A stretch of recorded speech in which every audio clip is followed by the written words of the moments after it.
It's not the way I did it the first time I got to do English from the Bima Big Synagogue, the main service. Shabbat Shalom. Thanks everybody for joining us today, making Shabbat, both by streaming and in person. My Devar Torah is not in the Siddur, so I'll move over here. The final parsha of Breshit, the family is reunited in Mitzrayim, and we watch this reunion through the eyes of the deaths of Yaakov and Yosef. The interaction at this family reunion, which comes so often in the liturgical cycle at this time of year, where many of families try to reunite cross-generationally for the winter holiday period, has three strikingly odd dimensions. First, and it's an extremely male-dominated interaction with women both unseen and unheard. The male patriarchy is rarely on such display, even in a very patriarchal overall narrative. Second, in what should be the great passing of the torch from one generation to the next, of fathers to sons in this case, Yaakov blesses his sons with words that bring each to task as stuck in their adolescent selves.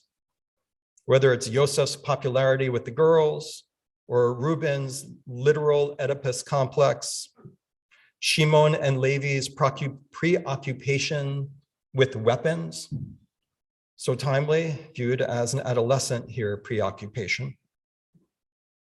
And third, after all the attempts by Yosef to persuade his siblings that he has moved beyond the drama of their adolescence, they still are convinced that his rivalry knows no bounds.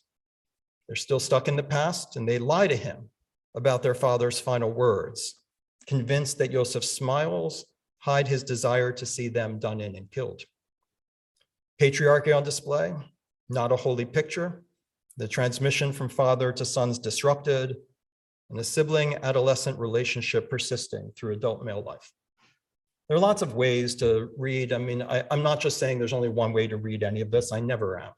One could read the blessings of Yosef to Yaakov to the sons as sort of like, we're born with a certain nature and you got to work with it. It could be that this was your past, but you have the power to grow up, or there are ways to view it. For a moment, I really want to see it like it looks, like he's seeing their adolescent selves and still they're stuck in those patterns. This coming week would have been the 95th birthday of Robert Bly. He died this past November 21st in Minneapolis. Besides being a longtime Minnesotan, he was a prolific American poet, poetry translator, and probably the premier poetry anthologizer of America, who had a special focus on inclusion of poetry from diverse cultures and poetry that incorporated religious, at least soul religious themes. Bly was also well known for 2 books of social commentary. While he appreciated the freedoms and liberation of the 1960s, a time that gave rise to his generation of poetic styles, he was acutely concerned with the effects of 2 emerging trends he wrote about.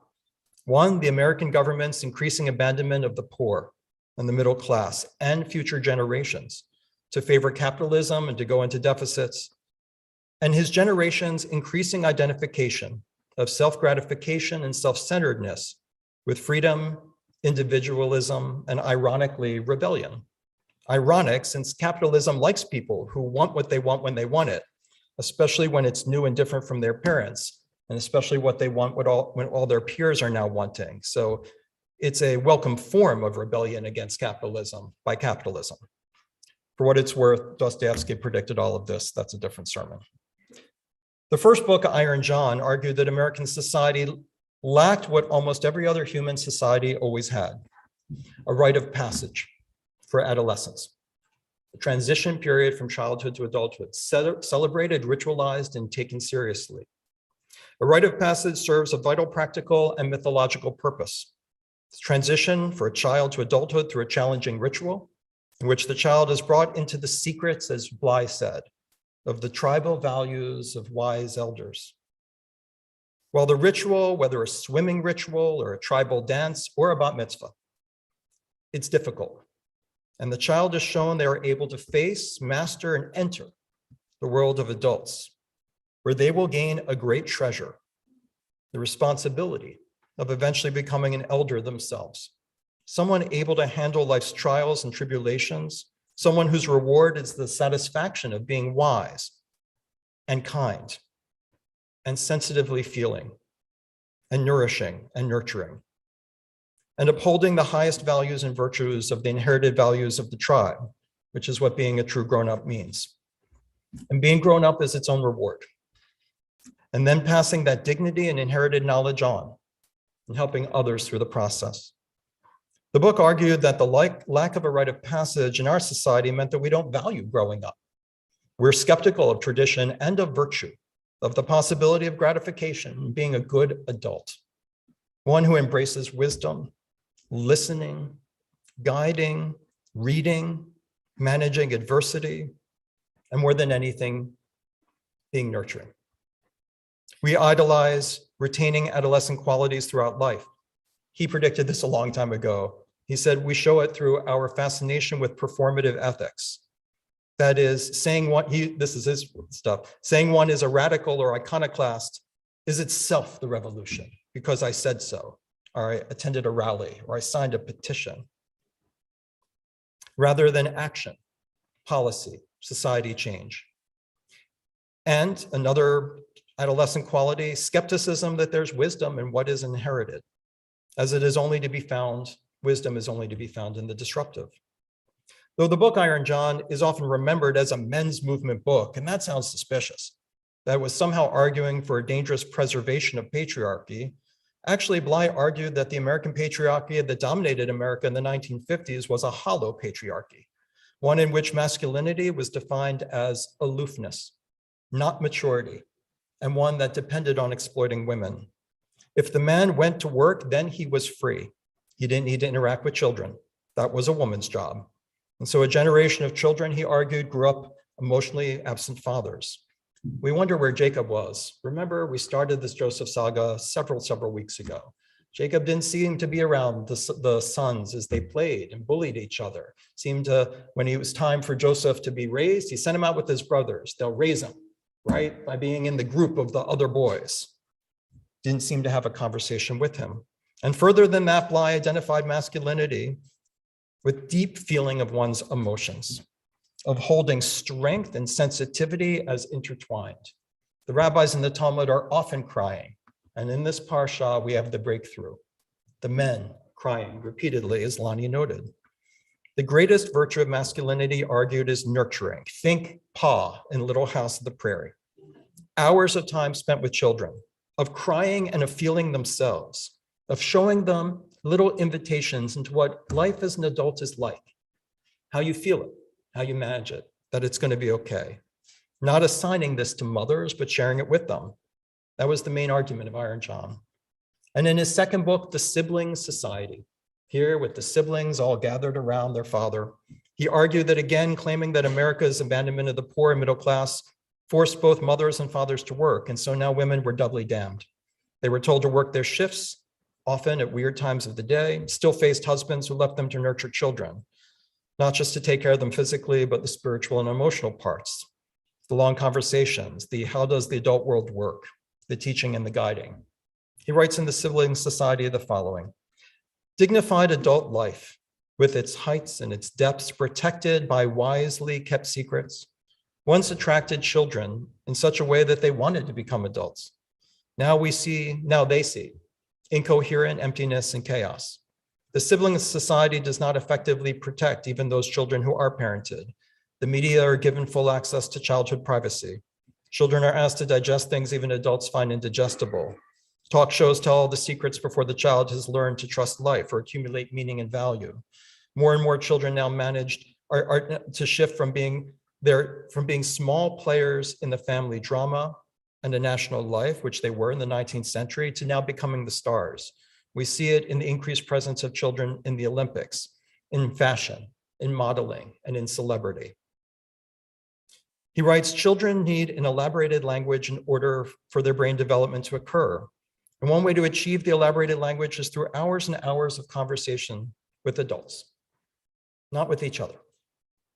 Conversation means not only how was the game or have you cleaned your room, but the slow, quiet talk in which the child gets a glimpse into the strange countryside of the grown-up's brain, in which the grown-up says, I always give money to the beggar, even though I don't want to.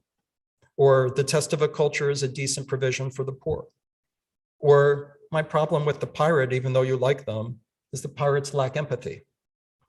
A poll a few years ago revealed that the average American father talks to his child about 10 minutes a day. This is him quoting a study from the time that the Sibling Society was written. He writes, Russians have a word for soul talk, and it wasn't unusual for a grandfather to say to a granddaughter, let's go out by the tree and have some soul talk. We don't even have a word for it. Wages of working class, middle class parents have fallen significantly, so their need to work takes away from family mealtime and reading together. What the young need, stability, presence, attention, advice, good psychic food, unpolluted stories, is exactly what the Sibling Society won't give them. He says we expect the school to do it, and he wrote this in a time where he couldn't even imagine what class sizes are today. He says he draws inspiration from Alexander Michalich, who wrote, mass society with its demand for work without responsibility creates a gigantic army of rival siblings. This is where he talked the title of his book. Ours is a society in which adults regress toward adolescence and adolescents themselves seeing that have no desire to become adults. You're able to imagine any genuine life coming from, you can't imagine any genuine life coming from the vertical plane. That is tradition, religion, devotion. As Robert Sapolsky writes, my students have no use for religion, transcendence, or tradition, or pardon me, for religion, precedence, or tradition. They want their rituals newly minted and shared horizontally with their age group, not vertically over time. They go after work like warriors, overturning reigning paradigms, each discovery of theirs, the death of their ancestors. We're heading in a direction where people think that the only people worth listening to are people your own age. But rather than create a new vertical tradition, a concern with forward and backward, l'dor v'ador, even a holism, this movement produces half adults, those who see themselves as members of a pack, and a breathless hurricane to join through ceaseless action and hustling, because it takes leisure to mature. And for people in a hurry can neither grow nor decay. They are preserved in a state of perpetual adolescence. So as we return to the parsha, I see 3 particular links. Is there a transmission from father to child? Has there been conversation between Yosef and the sons? Has there been that nurturing? Has there been their feeling, or has he been withdrawn? Did he leave them to themselves? Yaakov seems like the blithe, absent father of Iron John. It was the boys interacting with the boys. Yosef, go be with them, they'll grow you up. And Yosef redoing the favoritism that destroyed his own childhood, where his father wanted the son who was the hunter. And there was a failed transmission there of what it means to be a tribal elder, really. And we see in the blessings, are these siblings really moving beyond adolescence? Or are the blessings saying, you have not broken through to what it means to be an adult?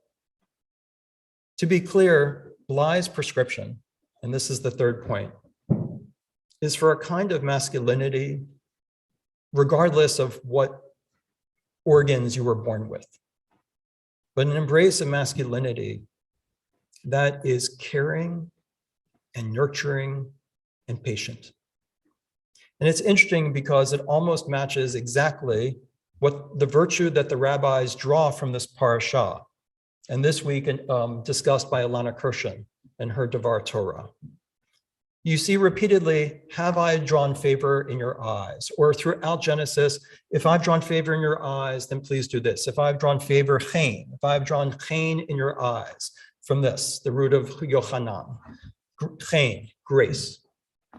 And what grace is, what Chanun is, Adonai's source of grace, is when you have like an elder or a master, someone who's in charge, and you have someone lower than them who says, you don't have to do this, but I'm asking you, if I have found favor in your eyes, will you channel graciousness toward me?